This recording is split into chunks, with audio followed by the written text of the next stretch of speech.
Blood flow restriction training. Ooh, I'm about to jack these arms up. All right. So we are going to get a crazy pump by forcing a bunch of blood into these areas and not letting it get out too easy. So with these cuffs, you want to put them about where you can see there. In the legs, you got to go right up into almost the crease of the thigh. Be careful not to get anything pinched. Cinch it down with about 7 to 8 out of 10 pressure. All right, 70-80% of your max kind of tightening there. And then we are just going to hammer out a awesome little arm workout, bis, tris, pump here. Blood flow restrictions gotten really popular over the last few years because of some of the research that's come out. But this protocol specifically, we're going to do a set of 30 reps. And then we're going to do another set of 30 reps with the other antagonistic muscle. So we're going triceps first, then we're going to come over and do a bicep. If you were doing legs, you could do quads and then go ahead and do your hamstrings as well. So you can go back and forth, or you could just do one muscle group at a time. It's no big deal. So first set, 30 reps. And then we're going to do 3 subsequent sets of 15 each. So with the bis and tris, we're going to go back and forth. It's handy to set something up right here where you can kind of go from one portion of the machine to the other, or 2 close machines together. So now biceps, we're going to hit another 30 reps. All right. So blood flow restriction, it really works on this basis of forcing a bunch of blood into the muscles and then trapping it there, not letting it get out. So you just saturate the musculature with a ton of hypertrophy signaling systems, metabolites, hormones, all these different things that help just signal your muscles to actually increase protein synthesis and do a bunch of different things to help make them grow.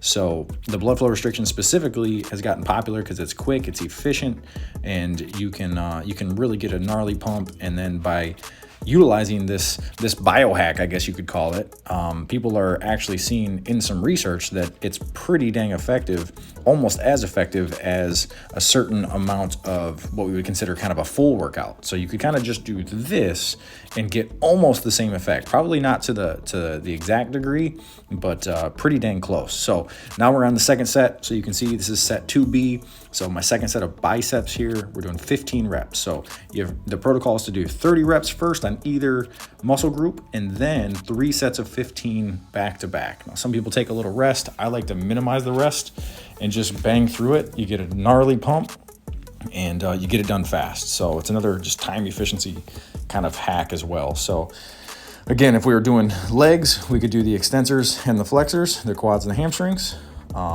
So primary video here, we're doing triceps, biceps, but I'm just kind of flashing back and forth so you can see how you would hit your legs too. Super efficient though. I like to do this on days where, I want to touch on something, but I don't really want to program a full day. Now I switched over to this hamstring curl because my machine got taken. Sometimes when you're in a busy gym and you have to pop around a little bit, that can happen. But when you have those cuffs on, you're kind of like, I got to keep going. So sometimes it helps to just have, multiple options as far as doing a hamstring curl.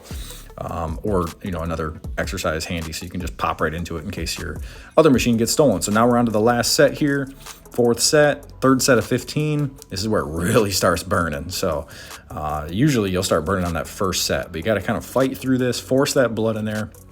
You're going to see on these bicep curls, I'm going to struggle a little bit. It's okay to kind of pause and try to get that last little rep. That's at 2x speed, but you can see I can barely pull these up right now. I mean, my arms just feel dead. But that's what you want them to feel like. So you want to finish those reps. If you got to drop the weight, do that. You don't need much weight with these at all. That's for sure, because you're almost pre-fatiguing and forcing more fatigue in there. So, but once you finish, you're going to be burning like crazy. Hang on for a second. Just let them marinate there for a minute. Yeah, I like to go like a minute or so beyond and just sit there and do some flexing. But you're going to want to get those cuffs off. You're going to be like, please get these off me because this hurts. But it's super efficient, super effective. It's another way to get another whole arm day or leg day in when you don't really want to program a whole, 45-minute, hour and a half long workout. I love it. Super efficient.